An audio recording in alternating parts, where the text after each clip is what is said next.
Awesome. We're live. Anita, welcome to the show. Thank you, Sean, so much for having me and letting me be a part of this opportunity. I really appreciate you. Yes, I'm very excited to learn your story. I mean, we've only had a couple exchanges over Instagram messaging, but I came across your Instagram and you're an inspiration to, I think, a lot of people. I'm definitely one of them. For people who haven't come across your Instagram yet, could you kind of give some details about who you are? Yes, so my name is Anita. I'm from California and I make alien themed cancer awareness stickers. So, as a cancer patient myself, I am diagnosed with neuroendocrine carcinoma at stage 4. I was diagnosed at 21 years old. I'm 25 now. I also have a history of my dad going through cancer, and he also died of lung cancer right before I was diagnosed. So, I was able to have the perspective of a caregiver and a patient myself. And through that, I want to raise cancer awareness and advocacy, especially in the youth in my community, and for speaking up about your symptoms and being aware that of your cancer diagnosis. Awesome, awesome. I mean, first of all, I'm extremely sorry and send my condolences to you and your family. Your father's loss. I know having a relative going through cancer is extremely hard to see, and then turning around. Um, so, can you tell us a little bit more about the stickers that you're making? Yes, so I have a few examples here that I brought. So my character that I've created, he's an alien character. I've named him Apollo the Alien. I created this alien character because when I was diagnosed with cancer, I had felt like an alien in my own body, that nobody truly understood my isolation, my fear, my pain. So Apollo became that symbol of hope for me. And I really like aliens and sci-fi, so it just turned to work out. And so I make him to be whoever or whatever I want him to be.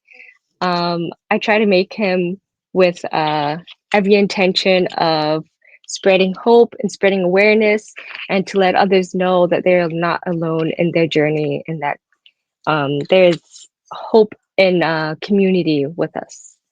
Yeah, it's like you're not alone in the universe. That there might be some Yes, aliens out there too. some alien out there gets you. Yes. So you mentioned that the alien stickers are inspired by the way you felt?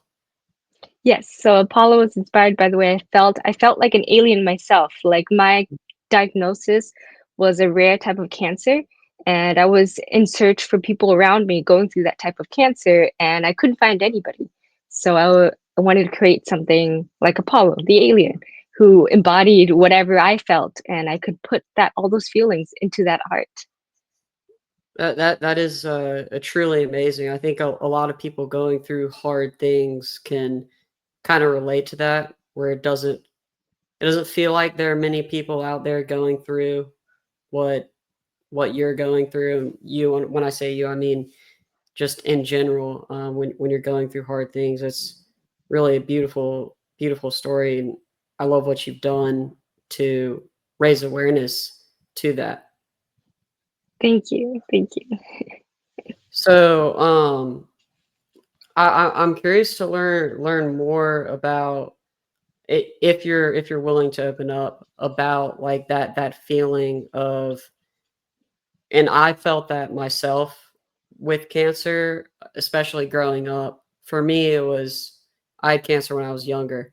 So when I got to high school, it was sort of difficult for me to communicate with people because I was, maybe thinking wrongly that, oh, I've gone through cancer, I've gone through life-threatening events, and I can't really relate to these people.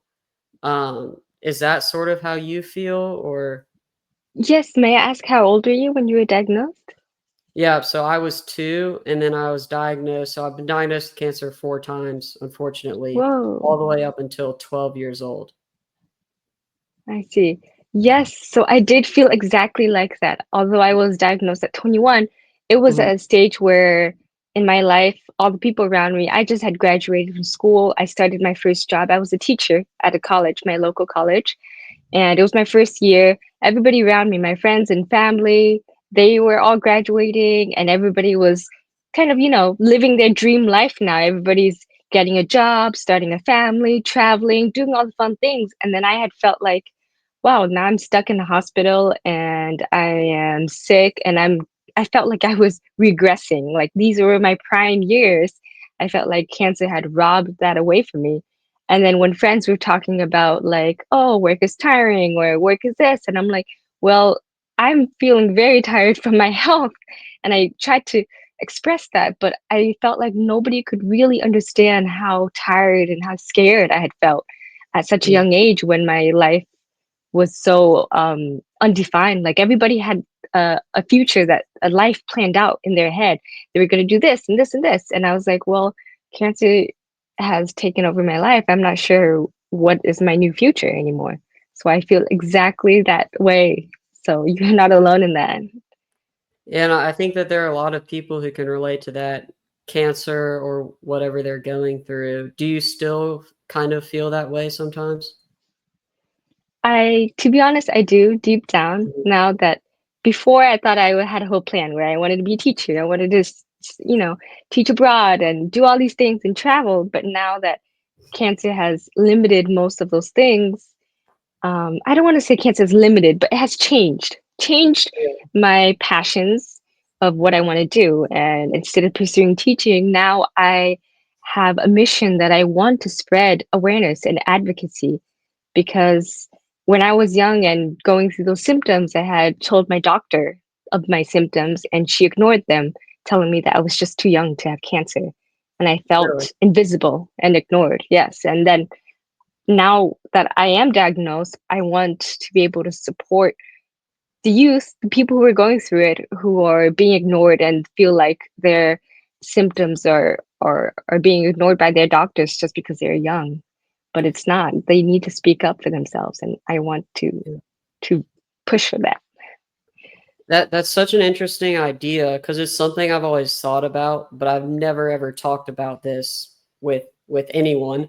But it's like when you go through something really difficult, especially at a young age, like you and I are still both very young to have cancer. I I don't know the statistic on my top of my head, but I think a lot of older people usually get cancer just in general. Yes. And Mhm. it is weird, almost like dealing with that reality. Is Yes. that a way to say it?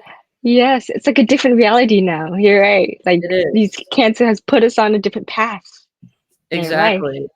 And does it make you think about things in a different way every time you make a decision to do something? Yes, 100%. Okay. Before I was less appreciative. I was always working, going to school and working, and I thought that was what I wanted, security, right? But now I'm taking a lot of risks and living in the moment and being like, Really? money will come and go. Now I want to travel. I want to see the world. I want to hang out with my family more. I want to live a slower life. I want to be kinder. I want to help people because I understand that they might be going through something like this, and it's not easy. It's not easy. So you're more interested in taking risks now than you were prior to your diagnosis? Yes. Prior to my diagnosis, I only drew art as like a hobby, a side thing. I'm not an artist in any way. But then somehow cancer just kind of pushed me to be like, you know what? I can't pursue art if I wanted to. I could do this if I wanted to. And I don't want to live with that regret that I didn't try it while I was still alive. So that's why I started just drawing art. And I'm like, I'm going to try it because I like it.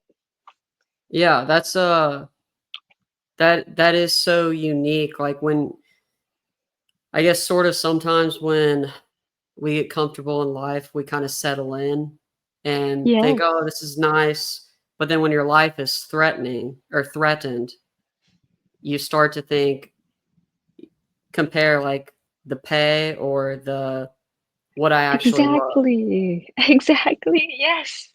Because now I'm like, what were all the other times I've been spending my time working, I could have spent with my family more because I won't have that time back. or with doing my art. Like it doesn't have to be great. You just have to start somewhere. And I never started until cancer had to push me to start.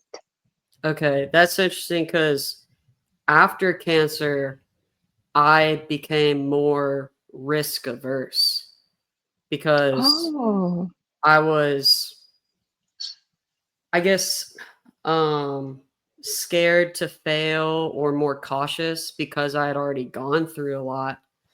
But I think your point of view is not saying there's a better way to think, but a way of thinking that I'm trying to lean into more as I grow up because now I'm starting to look back on cancer and the possibility like if you have cancer once, unfortunately, the chance that you relapse is higher. I recently had a cancer scare, and with that cancer scare, one of the lessons that I felt being given to me was you got to start taking risks. You got to start enjoying life because you only get one shot and you don't know how long that shot is going to last. exactly. But that is very interesting because I have grown very cautious because of my physical limitations. But perhaps it is because are you in remission right now? I am in remission. So maybe perhaps it is you've been through it longer and have been in remission.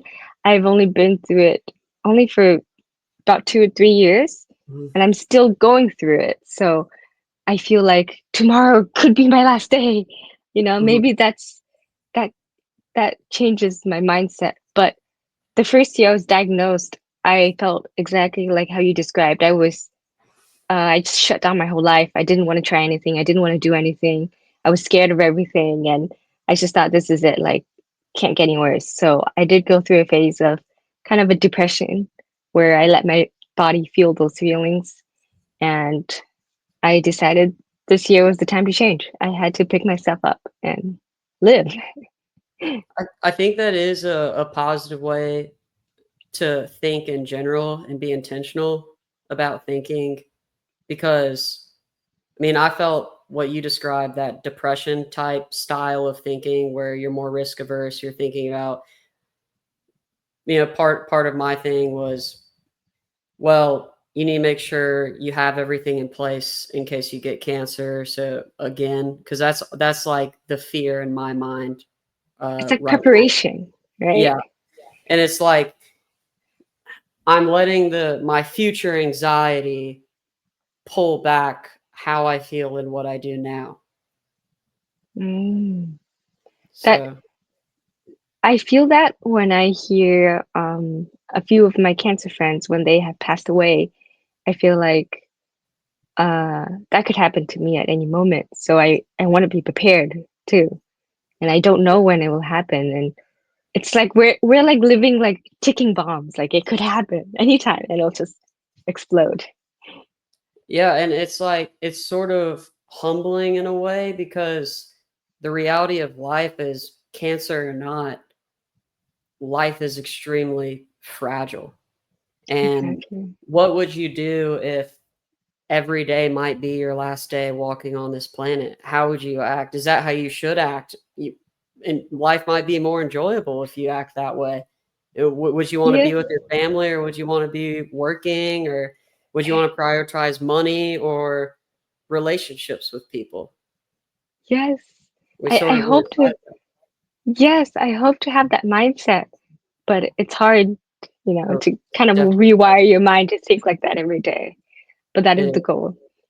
It is. So your cancer treatment now, how is that going? So because of just last year, last summer, I had a major spinal surgery because they had found a spinal tumor that was pressing against my spinal cord. So they Mhm. had to remove that by drilling up my spine and they reattached it with a titanium rod. So that whole year I spent learning how to walk again and Wow. learning how to do just basic functions again. And that's when they changed my chemo because before the surgery, I was on my 74th round of an Wow. aggressive chemo and immunotherapy at the same time, but they missed that tumor. So now they changed my chemo. And so just last week, I finished my 100th round of chemo. So Congratulations. still counting. Thank you. I'm like now keeping track. I'm like, I'm getting into 3 digits now. But so I dedicate myself this year to doing all those things again that I didn't wasn't able to last year. And I appreciate so much more now the ability to walk, the ability to walk and just to move and just to go outside. And like this Yeah. year, I learned how to put on my socks because I wasn't able to bend down because of the rod. So now I'm starting to bend over and put on my own socks, and I'm like, whoa, an achievement. So it's How long were you not able to walk for? it was about, I would say about 6 months. So right after the surgery was in May, and right after the surgery, about August, I became paralyzed again because the area that they scraped out the tumor had a hole which it filled up with liquids, and the liquid pressed on the nerve again. So then they had to go back and reopen that stitch to suck out the fluid. So then again, it was like a whole 2, 3, 4 months of recovery. They put me in rehab for a week, but they had to kick me out of rehab because the cancer was spreading and they had to do major radiation and chemotherapy at the same time. And I didn't know this, but apparently, if you're getting chemotherapy and radiation, they don't allow you to be in rehab. So I couldn't Yeah. do both at the same time. I guess it may. Do you know why? They said that I couldn't maintain it. They said they won't like transfer me from rehab to radiation and back to rehab and radiation. So I think it's a very logistics kind of thing where I felt Yeah, like it was unfair. Like I wanted to get treated, but also I need rehab to learn how to walk. So it delayed, you know, my learning ability, my learning skills, and like they were helping me there to walk, but I couldn't have that because I had to choose radiation, which was my it helped maintain my cancer. I also had radiation, and I remember just it completely destroying my energy and Do you think everything about me. radiation is worse or chemo? Oh, I don't know. I hated needles, so with radiation, I didn't have to get poked, which was nice. But also I don't know. Probably radiation was probably worse on your my physical toll just from what I experienced. But I agree. okay, Yes, radiation knocked me out. Like the moment you get radiated, right, and then you go home, and I was knocked out. Like I yeah. couldn't take it. It was Well, so you're bad. basically just blasting your body, and the healthy cells are getting affected too. If I'm not a scientist and I don't know much about it, but that's what I think is happening, and it's not good for you overall, but it kills the cancer cells. Exactly. Chemo Yeah. is it became to be tolerable, but radiation was so bad. And the side effects of radiation was so bad. I had over 30 rounds of radiation, and it was all parts. There was a tumor that had grown inside of my head after the surgery because I stopped chemo for the surgery. So Mm. they had to quickly radiate me in my head and my throat. And I couldn't even eat because of the radiation. And then I lost so much weight. And then the spinal surgery. It was just all three of them kicking me at once. So going back to walking, because I don't think I've spoken to somebody who's been paralyzed for that long of a time. Just what was that experience like? So I was paralyzed from my waist down. Mhm. It was hard on my family because I didn't have my dad around anymore. So it was just my mom, but she is a little bit shorter than me and she is 65, so she's weak. And although I'm a small person too, she was the one who had to like carry me up out of bed and help me shower and bathe and wash. And the most difficult part, besides getting up to walk and having that motivation to get up, I believe, was learning how to void again because they had a catheter on me for months, and when they have spinal surgery, they told me that it's a 50% chance, kind of like your your I don't know what system it's called, but your voiding system, like the pooping and peeing, will come back or not. And if not, you have to use a catheter. And they just kept pulling the catheter out and telling me you got to try to pee, and it's like weeks and you can't try, and then they would put the catheter back on and then out and on, and it's like this cycle of like unending, learning how to poop and pee again. And it was, messy because you just, and then it was a lot of people cleaning up after you. And I think one of the hardest part being young and paralyzed is getting on a wheelchair and going out and people seeing you and kind Mm. of staring. And I don't know if it's staring out of pity or staring out of like they don't believe you're sick, but that really hurt my confidence and kind of my mentality that, wow, maybe I'm going to be stuck like this forever. Like, it's like I'm going to be a burden to everybody around me. I can't get anywhere myself. I can't, I lost my independence. So I think that was the hardest part, knowing that you have to depend on other people around you to be able to do daily life things. I can't imagine how difficult that must be. What was the fight to be able to walk and move again like? Thank you for asking that because I've thought about that. And I think it has to tie back to my dad. So my dad we're Vietnamese and both my parents are refugees from Vietnam. My dad was a war veteran. And I think about all his stories of him going through all the war, concentration camp, all these struggles, right? Just to end up to have cancer here and then just die. And then I was thinking, well, if I just give up, then all of that will be for nothing. Like, if I can just get up and live and have this opportunity like today, like I've always dreamed of having an opportunity to share the story, his story can live through me. So I can be his voice. I can honor his legacy by using our stories to tell other people that there's always hope. Like they told me it was a 50% chance I would survive the surgery, I would be able to walk again or not. And they said that's only if the surgery was successful, if the titanium rod bonded to my bones, because the cancer is in my bones. And that's only if I didn't bleed out on the operating table because I am anemic. So when they took me in, my hemoglobin was already at a 6 or 7. So they had to transfuse me while I was having the surgery, and it was about a 9 to 10 hour surgery. Th- that that is a beautiful story, by the way, of what kept you fighting and kept you motivated. For somebody who's listening out there who may not be battling cancer, but is battling whatever it is they're going through in their life, is there a lesson that you could take out of, going into surgery, not knowing if you're going to walk again, to walking now and continuing fighting? Is there a lesson that you could give to somebody listening? I think one of the most profound lessons cancer in general has taught me is to find my own courage and to find a purpose.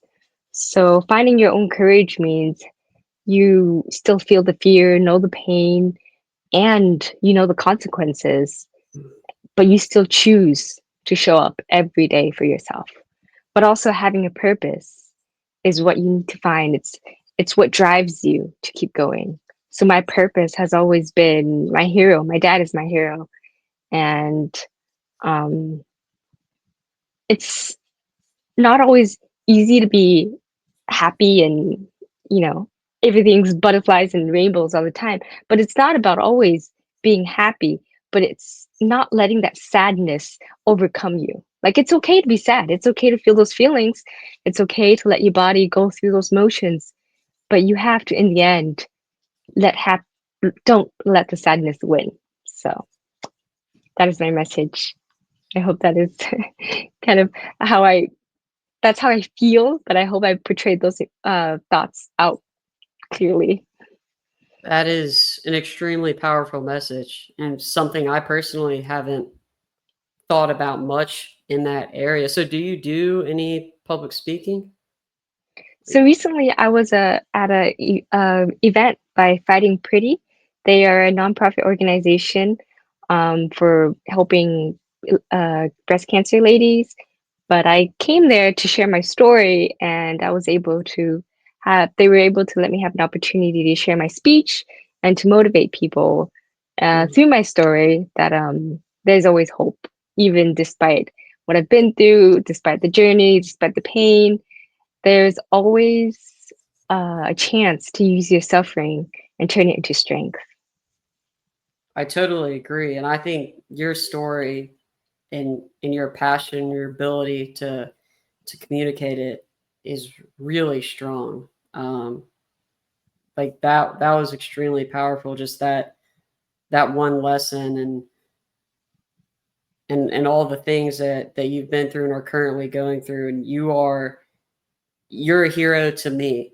Like when I Thank see you on Instagram and I'm having a pretty bad day, whether it be work or relationships or even getting a cancer scare, I see you out there continuing to fight. And that's an inspiration, not just for me, but I think everybody who's following you now. And social media, again, I've talked this to a lot of people. It's painted as such a negative tool, but you. Hmm. now your story is out there and you're inspiring people. And I just think that's so amazing. Thank you. And you as well, sharing your story. That's how I found your page, through looking for other motivational speakers to look up to, because I've only started doing this, but I've been trying to find other speakers who share their story and kind of follow in their footsteps. So I saw your story and I was like, I want to be like that too. I want to be a motivational speaker. I want to be able to use my voice and use my story for good. So thank Yeah, you for sharing that. we definitely have to have some more meetings and talk. I'm also like kind of new to it, but I've been fortunate to have a lot of really talented speakers uh, give me information. So definitely, like, would you love to do public speaking full time one day Yeah. or?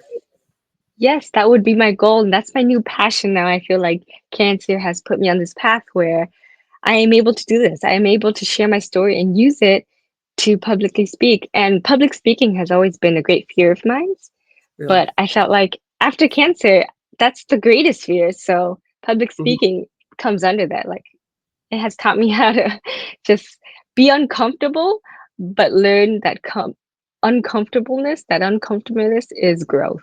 It's change. Change is uncomfortable. That's true, and you have some experience because you've been teaching prior to everything, so that's kind of a form of public speaking, right? Yes. And when I started teaching, I was very scared too. But the difference with teaching is you teach something that's already been there and you can prepare for it. And this is like using your own story. It's using your vulnerability and sharing that with others and just hoping that, you know, it's very scary being vulnerable in front of hundreds of people you don't know. So It is. So I did a TED Talk a long time ago in New York City, and I went up there, was kind of rolling through it, and then I just locked eyes with somebody, and I and froze you on blink out, stage. right? Yeah, Yes, froze I on get stage that for too. 5 minutes. That's exactly what happens to me. I don't look at people's eyes because once I look at their eyes, my No, brain just goes blank. I really want to do a TED Talk, and I've been trying to reach out to them, but I'm not sure how. I really want to do that someday, like you. So okay, well, I can definitely help you out. I'm definitely by no means I'm not an expert in public speaking and getting a TED Talk and all those things, but I can do what I can to definitely help you. With, I thank you mean, so much. I think your story is incredible. It's inspiring.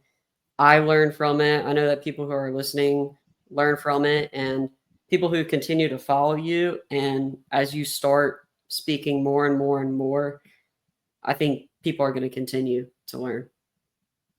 Thank you. That's hearing it come from you makes me feel very motivated, and that it makes me feel like I'm on my right path. Like this was supposed to happen. Destiny made us cross paths, and I'm on my way.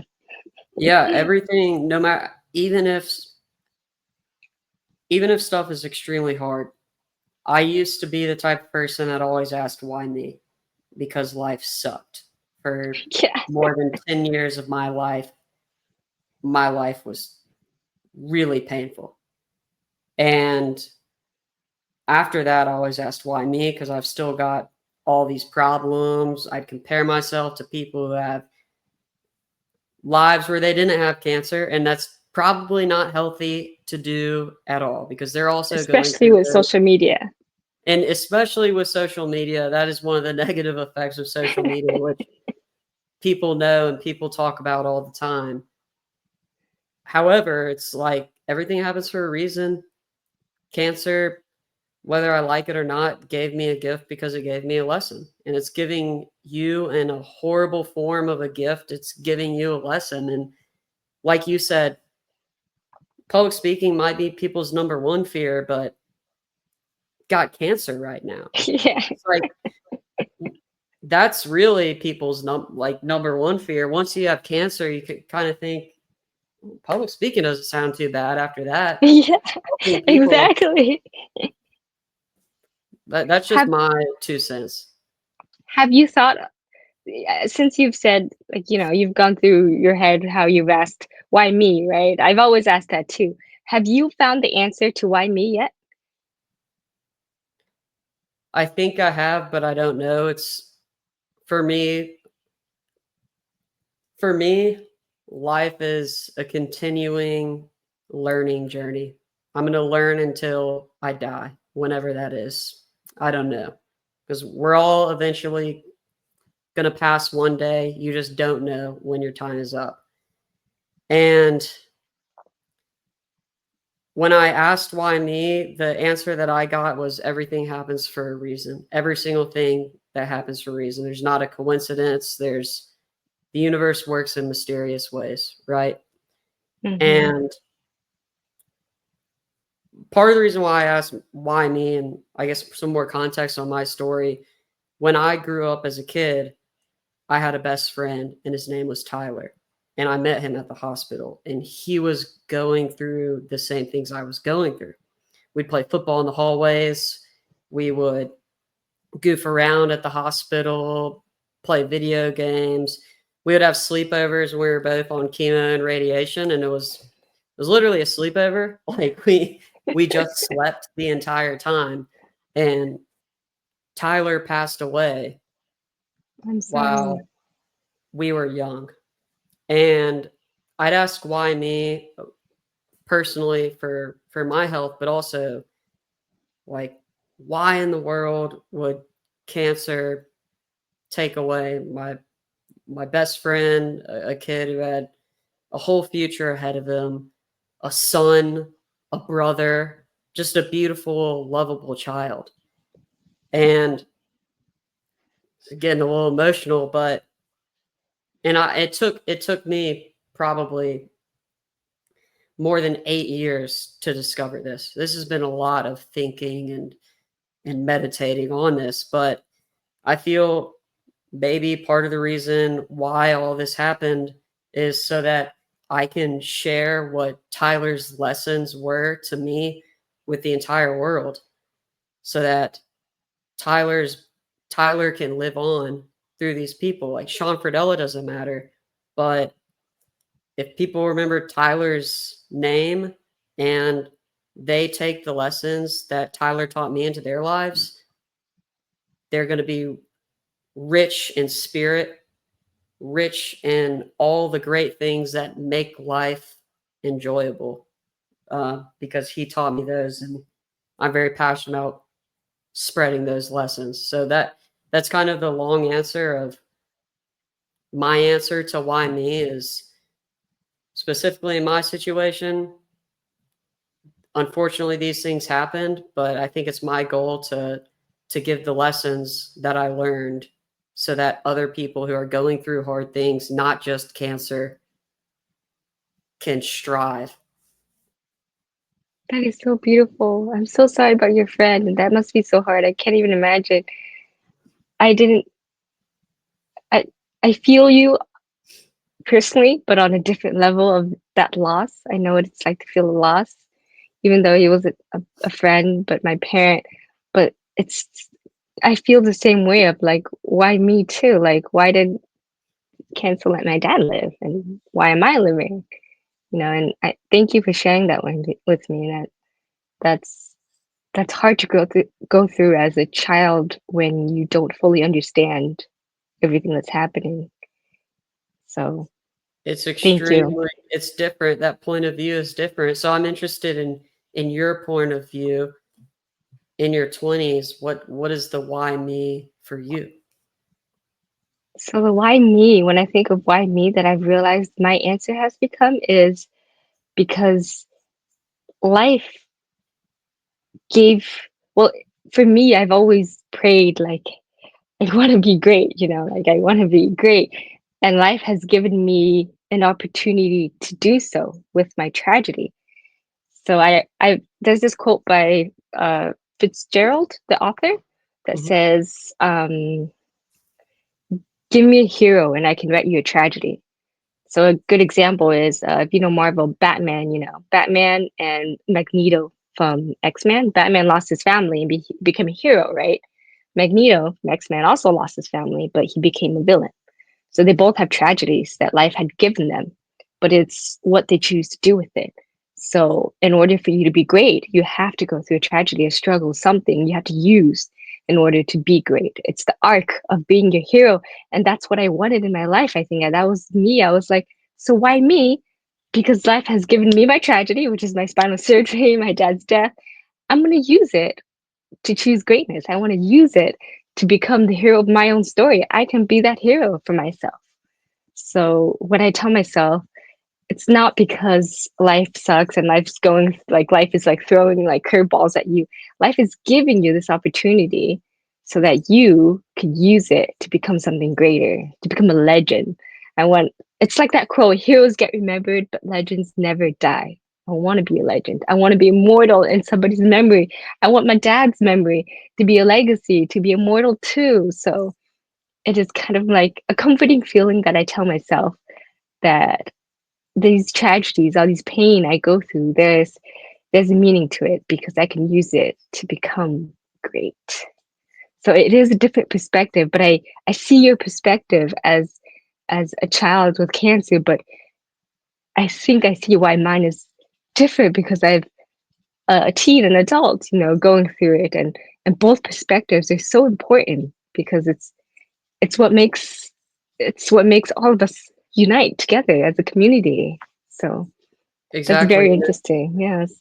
the different perspectives teach different things. There are a lot of different Yes. lessons to make your life better in so many different ways. And people who are listening now and people who will listen to you in the future will take those and they're going to make their lives better. It's like I always think about this whenever speaking or trying to tell your story to help somebody else is a lot of people want to change the world, but what I've come to find is everybody's world is different. So, like, you're not gonna change Mhm. the entire world, the world, but you're gonna change worlds because 'cause you're gonna speaking to you right now, you've changed Sean's world in the way I'm speaking. My parents are probably gonna listen, so you've changed my mom and dad's world. Whoever else listens, and then whoever heard you talk at, the breast cancer talk, you changed their world. So changing one person's world, I think, is the most beautiful thing to do. And with the position that you're in, you have the ability to change thousands, hundreds of thousands, millions of people's worlds because of your perspective. And it's something that's so unique, it's tragic, and it's hard. But life is hard. And sometimes the people that go through the hardest things have the most to share and the most wisdom to tell. And I definitely think that's you, Anita. Thank you so much. That makes my heart feel so full. And you're right. I'm out here thinking like I'm going to change a lot of people. But you're right. It makes a difference when I change at least one person out there, one person who felt alone, just like me. And if I was able to connect with them, like when I was going through a hard time, if I had just one person out there who was same diagnosis, same everything, I would have felt comforted. So just Mhm. whoever out there, even if it's one person, one soul that I was able to comfort, that brings me happiness in my heart because I know that went through the same things and I would have wanted that comfort from somebody else too. And it's funny you mentioned that because one problem I ran into when I asked why me continually was I would say why me, and then I would compare myself to a person at my school who, objectively, if you look at our situation, one kid who's had cancer 4 times, another kid who hasn't been through as much. And I would feel sorry for myself and I would compare myself to that. And I would say, gosh, look at him. He's got such a great pain free life. But what I didn't know is maybe that person's parents were going through a divorce or they were moving cities and had to make new friends and all that. And yes, like objectively, cancer is probably worse than that because it can kill you. However, they're in their world, that's what's happening to them is the worst thing that can happen. And part of what I had to do was face myself in the mirror and say, like, stop being so selfish all the time. Like, other people go through hard things too. And it was really difficult for me. And like, I don't know if you've ever felt that way. I've talked to a lot of other people who had cancer that way, who asked that why me question. And a lot of people go through hard things in different shapes or forms. And instead of feeling sorry about yourself all the time and being negative and all of this, you have the chance to help that person get through what they're going through because in their world, when you change their world, that might be the hardest thing they're going through. It might be that they broke up with a girlfriend or a boyfriend, and that might be the hardest thing they've ever been through, and they don't know what to do. But because you're going through cancer, I mean, you're paralyzed and were able to walk again.